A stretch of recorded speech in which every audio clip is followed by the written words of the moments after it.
میری زندگی کا مقصد تیرے دین کی سرفرازی۔ الحمدللہ رب العالمین والصلاة والسلام علی سید المرسلین، اما بعد فاعوذ باللہ من الشیطان الرجیم، بسم اللہ الرحمن الرحیم، الصلاة والسلام علیک یا رسول اللہ وعلی آلک واصحابک یا حبیب اللہ، الصلاة والسلام علیک یا نبی اللہ وعلی آلک واصحابک یا نور اللہ۔ میٹھے میٹھے اسلامی بھائیوں اور مدنی چینل کے ناظرین، مدنی چینل کا سلسلہ با مقصد زندگی، اور آپ انشاءاللہ عز و جل پہلے سنیں گے درود پاک کی فضیلت۔ حضرت سیدنا امام سخاوی رحمۃ اللہ تعالی علیہ نقل فرماتے ہیں، سرکار دو عالم صلی اللہ تعالی علیہ وآلہ وسلم نے ارشاد فرمایا، جس نے مجھ پر ایک بار درود پاک بھیجا اللہ عز و جل اس پر 10 رحمتیں نازل فرماتا ہے، اور جو مجھ پر 10 بار درود پاک بھیجے اللہ عز و جل اس پر 100 رحمتیں نازل فرماتا ہے، اور جو مجھ پر 100 بار درود پاک بھیجے اللہ عز و جل اس کی دونوں آنکھوں کے درمیان لکھ دیتا ہے کہ یہ بندہ نفاق اور دوزخ کی آگ سے بری ہے، اور قیامت کے دن اس کو شہیدوں کے ساتھ رکھے گا۔ ہے سب دعاؤں سے بڑھ کر دعا درود و سلام کے دفع کرتا ہے ہر ایک بلا درود و سلام۔ صلو علی الحبیب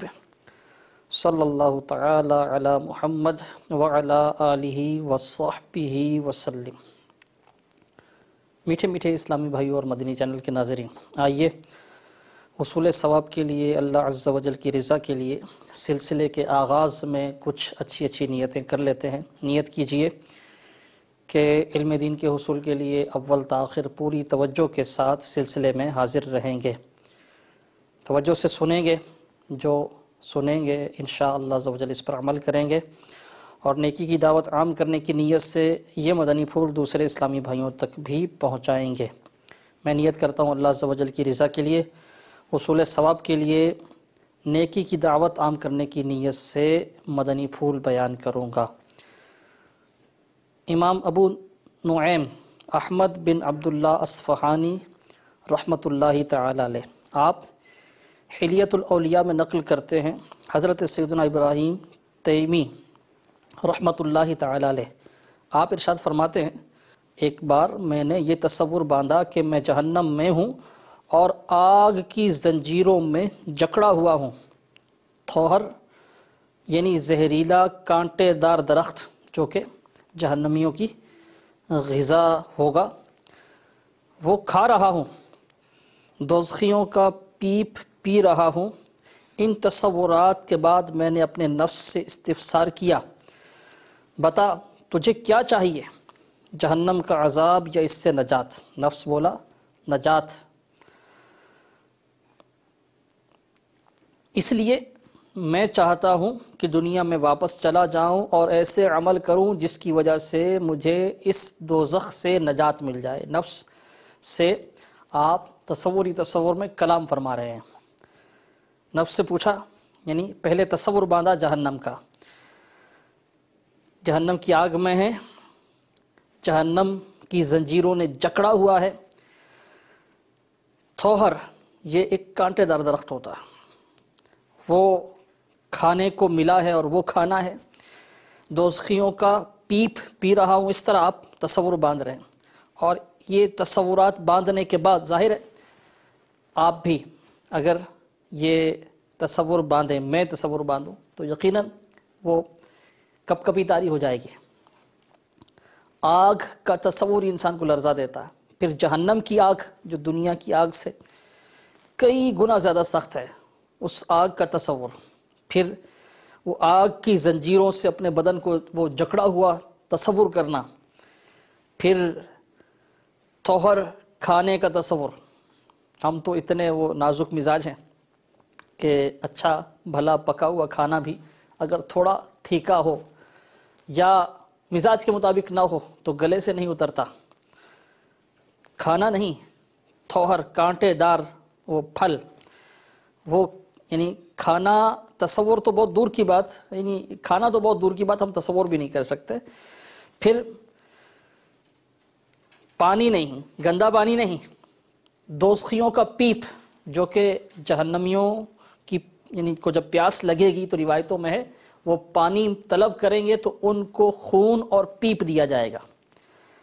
اللہ تبارک و تعالی ہمیں محفوظ رکھے۔ اس طرح تصور اگر کوئی باندھے تو اچھا بھلا خوش و خرم جو ہے وہ اس کی وہ طبیعت جو ہے وہ بدل جائے گی۔ آپ رحمۃ اللہ تعالی علیہ آپ نے یہ تصورات باندھنے کے بعد نفس سے استفسار کیا، نفس سے پوچھا کہ اب بتا تجھے کیا چاہیے؟ تو نفس نے کیا کہا کہ میں دوبارہ دنیا میں جانا چاہتا ہوں اور جا کر ایسے عمل کروں کہ میں اس سے بچ جاؤں، اس جہنم سے بچ جاؤں۔ اس کے بعد آپ رحمۃ اللہ تعالی علیہ ارشاد فرماتے ہیں کہ میں نے خیال جمایا، اب میں نے تصور کیا جنت کا، میں جنت میں ہوں، وہاں کے پھل کھا رہا ہوں، اس کی نہروں سے مشروب پی رہا ہوں، حوروں سے ملاقات کر رہا ہوں۔ اس طرح جنتی جو نعمتیں ہیں ان کے تصورات باندھے۔ پھر میں نے اپنے نفس سے پوچھا تجھے کس چیز کی خواہش ہے، جنت کی یا دوزخ کی؟ نفس نے کہا جنت کی،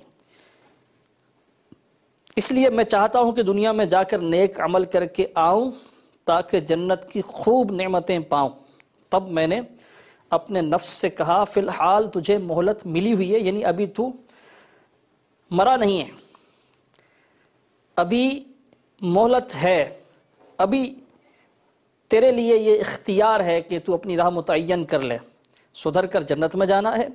یا معاذ اللہ اپنے کردار و اخلاق و کردار کو بگاڑ کر جہنم کا ایندھن بننا ہے۔ اب تو اسی حساب سے عمل کر، یعنی اگر جنت میں جانے کی خواہش ہے تو ایسے عمل کر کہ تو جنت میں جا سکے، جنت میں لے جانے والے اعمال کو اختیار کر، اور اگر خدا نخواستہ جہنم میں جانے کی خواہش ہے تو پھر کیا پرواہ، جیسا چاہے عمل کر، اللہ تعالیٰ کی نافرمانی کر، کچھ نیکیاں کما لے، جلد آخرت بنا لے، کوئی نہیں بھروسہ اے بھائی زندگی کا۔ صلو علی الحبیب صلی اللہ تعالی علی محمد وعلی آلہ وصحبہ وسلم۔ میرے میٹھے میٹھے اسلامی بھائیوں اور مدنی چینل کے ناظرین، بہت سے مدنی چینل کے ناظرین کے لیے یہ انداز ہو سکتا ہے کہ بالکل اچھوتا ہو، بالکل یہ نیا ہو کہ اس طرح بھی اپنے آپ کو ڈرایا جا سکتا ہے، اس طرح تصور باندھ کر بھی اپنے نفس کو نیکیوں کی طرف راغب کیا جا سکتا ہے۔ بہت سو کے لیے یہ بات نئی ہوگی، یہ انداز اچھوتا ہوگا، لیکن میرے میٹھے میٹھے اسلامی بھائی اور مدنی چینل کے ناظرین، ہمارے بزرگان دین رحمہم اللہ المبین، انہوں نے اپنے نفس کو سدھارنے کے لیے، اللہ تعالیٰ کی نافرمانی سے بچنے کے لیے، نیکیوں پر عمل پیرا ہونے کے لیے اپنے نفس کا محاسبہ کیا، حساب کتاب کیا، پوچھ گچھ کی اپنے نفس سے، اور مختلف انداز سے کوشش کر کے اپنی کوتاہیوں پر سرزنش کے ذریعے نیکیوں پر یہ عمل پیرا ہوئے۔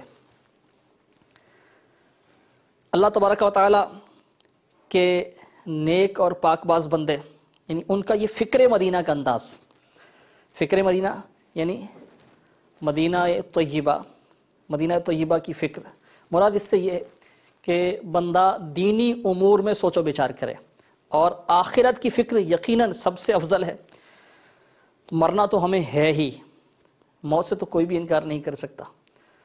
جو اللہ تبارک و تعالی کا انکار کرتے ہیں دنیا میں، ایسے لوگ بھی ہیں جو اللہ تبارک و تعالی کا بھی انکار کر دیتے ہیں، یعنی کسی بھی مذہب کو وہ نہیں مانتے، لیکن موت سے وہ بھی انکار نہیں کر سکتے، موت سے ان کو بھی فرار حاصل نہیں ہے، موت کو ماننے پر وہ بھی مجبور ہیں۔ اب مرنا تو سبھی نے ہے اور سب مانتے بھی ہیں، لیکن مسلمان ہونے کے ناطے، بحیثیت مسلمان، ہمارا یہ بھی عقیدہ ہے کہ مرنے کے بعد ہمیں اپنی اس دنیاوی زندگی کا جواب دہ ہونا ہے، اللہ تبارک و تعالیٰ کی بارگاہ میں پیش ہونا ہے، اور پیشی کے بعد یہ جو ہماری دنیاوی زندگی ہے یہ امتحان گاہ ہے، اور ہم نے اس زندگی میں جیسا عمل کیا ہوگا ویسے ہی اس کی جزا پائیں گے۔ خدا نہ خواستہ اگر گناہ کرتے رہے، توبہ کیے بغیر دنیا سے چلے گئے، اللہ تبارک و تعالیٰ کی رحمت کا ساتھ نہ ہوا،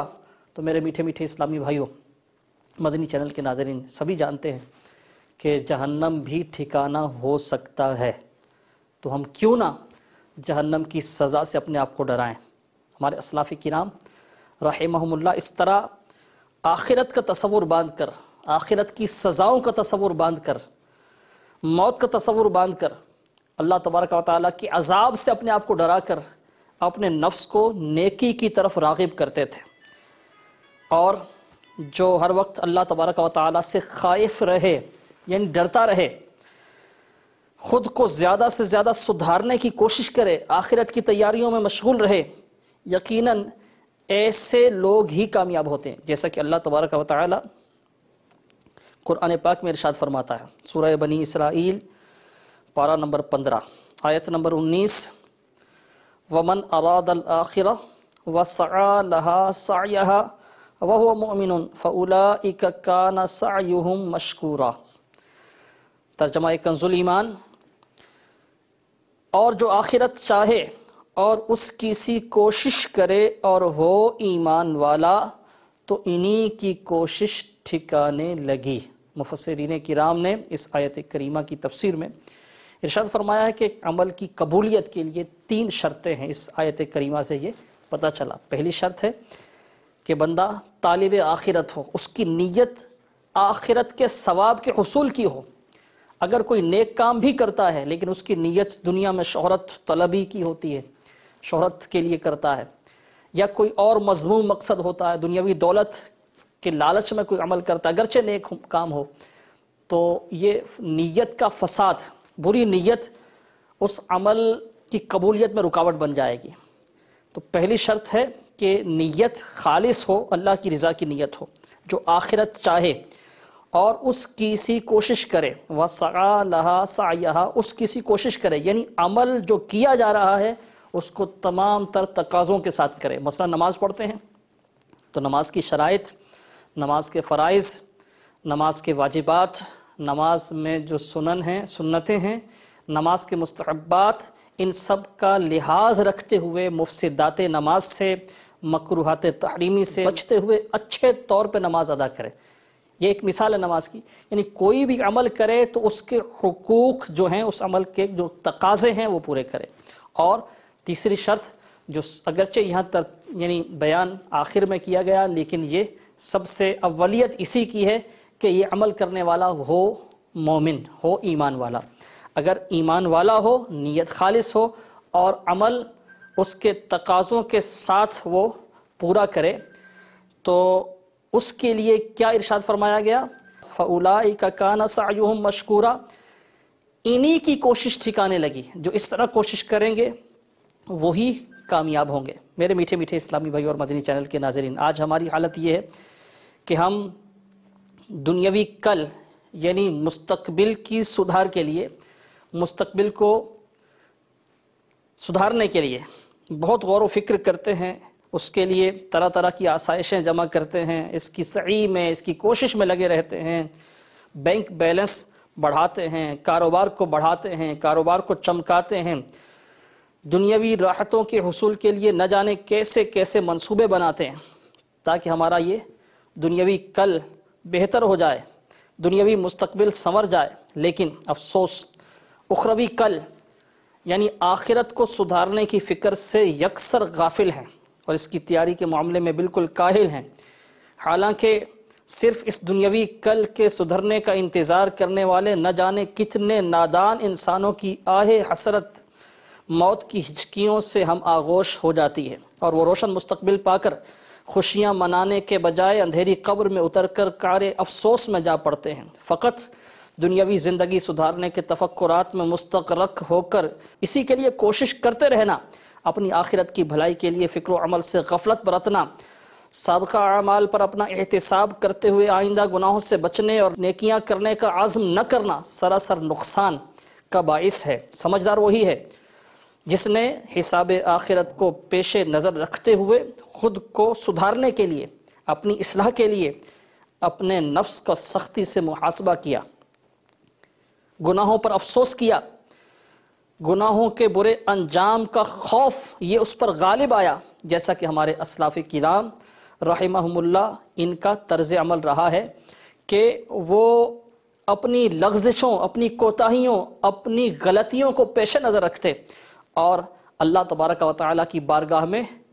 گڑ گڑاتے۔ شرمندگی یہ انہیں توبہ کی طرف مائل کرتا۔ حضرت سیدنا امام محمد غزالی علیہ رحمۃ اللہ الوالی آپ نقل فرماتے ہیں کہ حضرت سیدنا ابن السمہ رحمۃ اللہ تعالی علیہ ایک بار آپ نے اپنا محاسبہ کرتے ہوئے، اپنے نفس کا محاسبہ کرتے ہوئے اپنی عمر کا حساب لگایا تو عمر تھی تقریباً 60 برس، 60 سال۔ 60 سالوں کو 60 برس ان کو 12 سے ضرب دینے پر 720 مہینے بنے۔ فکر مدینہ کا انداز، نفس کے محاسبے کا انداز۔ مدنی چینل کے ناظرین آپ بھی اپنے اپنے طور پر اپنی عمر کا حساب لگا لیجئے۔ 60 سال کے یعنی 1 سال کے 12 ماہ اور 60 سال کے ہو گئے 720۔ اب 720 کو 30 سے ضرب دی، ملٹیپل کیا 30 سے، تو اب حاصل ضرب آیا 21,600۔ یہ آپ کی مبارک زندگی کے ایام۔ وہ اللہ والے تھے، نیک اعمال کرنے والے تھے، لیکن اپنے نفس کا کس انداز میں محاسبہ کر رہے ہیں؟ اپنے آپ سے مخاطب ہو کر ارشاد فرمانے لگے، اگر مجھ سے روزانہ 1 گناہ بھی سرزد ہوا ہو تو اب تک 21,600 گناہ ہو چکے ہیں، یہ روز کا 1 بھی ہو تو، جبکہ اس مدت میں ایسے ایام بھی شامل ہوں گے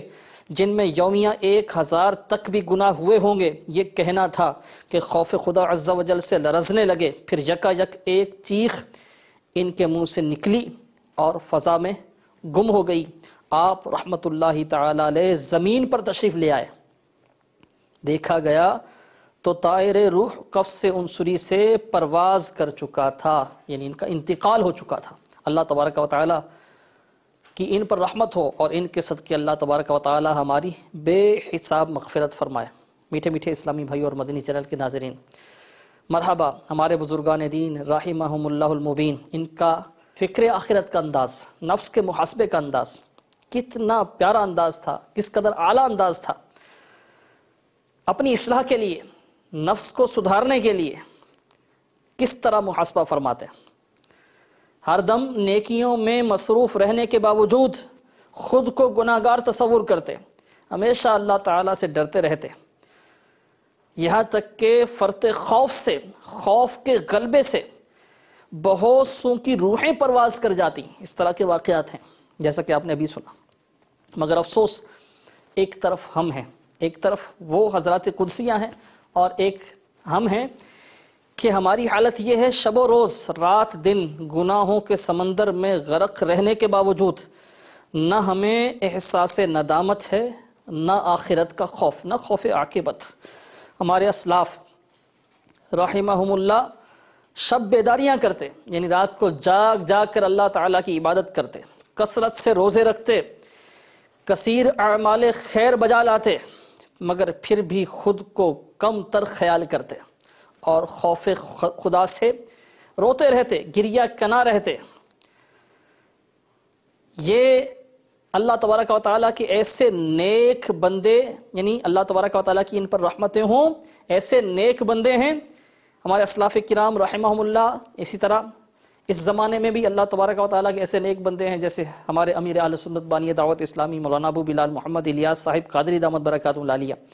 ان کی شان تو یہ ہے کہ وہ مستحب کے ترک کو بھی اپنے لیے سیئات یعنی برائیوں میں سے جانتے ہیں اور نفلی عبادات میں کمی کو بھی جرم تصور کرتے ہیں۔ بچپن میں ہونے والی خطا اس کو بھی گناہ شمار کرتے ہیں، حالانکہ نابالغی کے گناہ یہ شمار نہیں ہوتے۔ چنانچہ حضرت سیدنا عتبہ بن غلام علیہ رحمت اللہ السلام، آپ ایک مکان کے پاس سے گزرے، کانپنے لگے، پسینہ آ گیا۔ لوگوں کے استفسار پر، یعنی لوگوں نے پوچھا تو ارشاد فرمایا، یہ وہی جگہ ہے جہاں میں نے چھوٹی عمر میں گناہ کیا تھا۔ اللہ تبارک و تعالیٰ کی ان پر کروڑوں رحمتیں ہوں اور اللہ تبارک و تعالیٰ ان کے صدقے، ان کے طفیل ہماری بے حساب مغفرت فرمائے۔ یہ حضرات قدسیہ جب یعنی بچپن کے گناہ شمار نہیں ہوتے، ان کا احتساب نہیں ہوگا، پھر بھی بچپن کی غلطیوں کو یاد رکھتے۔ حضرت سیدنا حسن بصری رحمۃ اللہ تعالی علیہ، ان سے تذکرۃ الاولیاء میں ہے کہ ان سے بچپن میں کوئی غلطی ہوئی تھی۔ آپ رحمۃ اللہ تعالی علیہ جب بھی کوئی نیا لباس سلواتے تو اس کے گریبان پر وہ گناہ درج کر دیتے، اور اکثر اس کو دیکھ کر اس قدر گریہ وزاری کرتے، اتنا روتے کہ آپ رحمۃ اللہ تعالی علیہ پر غشی طاری ہو جاتی، بے ہوشی طاری ہو جاتی۔ اللہ تبارک و تعالیٰ کی ان پر رحمت ہو، اور اللہ تعالیٰ ان کے صدقے ہماری بے حساب مغفرت فرمائے۔ صلو علی الحبیب صلی اللہ تعالی علی محمد وعلی آلہ وصحبہ وسلم۔ میٹھے میٹھے اسلامی بھائیوں، آپ نے اللہ تعالیٰ کے نیک بندوں کا انداز دیکھا کہ وہ اپنی کم سینی یعنی بچپن کے گناہ بھی یاد کریں، اللہ تعالیٰ سے ہر وقت ہر دم خوف زدہ رہیں، لرزاں ترساں رہیں۔ ایک طرف وہ ہیں، ایک دوسری طرف ہم ہیں کہ ہم بڑی عمر میں گناہ کرتے ہیں، انہیں بھول جاتے ہیں، اور پہلے تو نیکی کی وہ یعنی نیکی کرتے نہیں ہیں، اگر کوئی نیکی کی بھی ہے نقائص سے بھرپور ہوتی ہے، وہ نیکی یعنی اس کے جو تقاضے عمل کے وہ پورے نہیں ہوتے، اور پھر بھی ہم اس نیکی پر اتراتے ہیں، فخر کرتے ہیں۔ میٹھے میٹھے اسلامی بھائیوں، عقل مند وہ ہے جو نیکیوں کی حصول کی سعادت پا کر انہیں بھول جائے، اور گناہ صادر ہو جائیں تو انہیں یاد رکھے،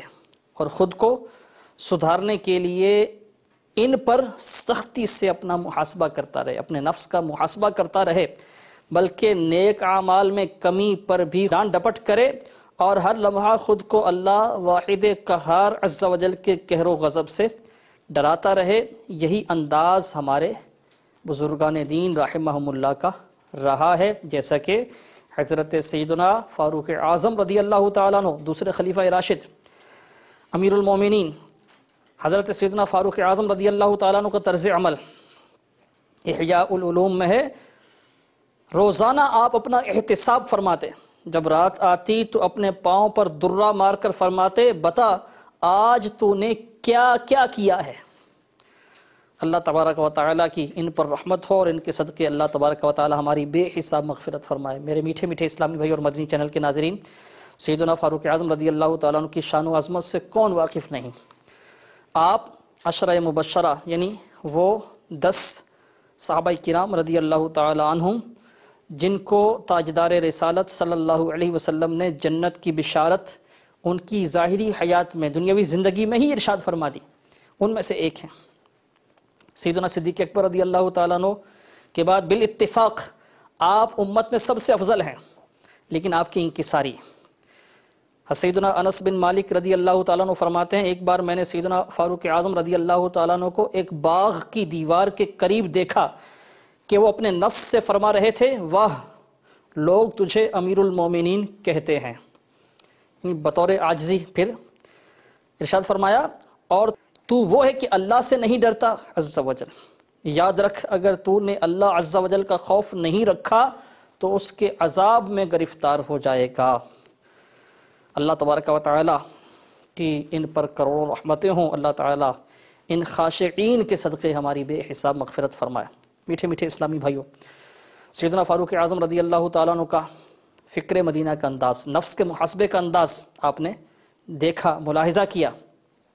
ایک موقع پر سیدنا فاروق اعظم رضی اللہ تعالیٰ عنہ نے ارشاد فرمایا، اے لوگو اپنے اعمال کا اس سے پہلے محاسبہ کر لو کہ قیامت آ جائے اور ان کا حساب لیا جائے۔ میٹھے میٹھے اسلامی بھائیوں، یہ احتساب، محاسبہ، یہ لفظ آپ آج سن رہے ہوں گے، چند بار آپ نے سنا۔ محاسبہ ہوتا کیا ہے؟ محاسبہ یہ حساب سے اپنے سابقہ اعمال کا حساب کرنا محاسبہ کہلاتا ہے۔ کاش ہمیں بھی نفس کے محاسبے کی سعادت مل جائے۔ صلو علی الحبیب صلی اللہ تعالی علی محمد وعلی آلہ وصحبہ وسلم۔ میری زندگی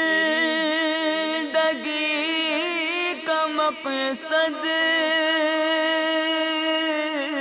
تیرے دین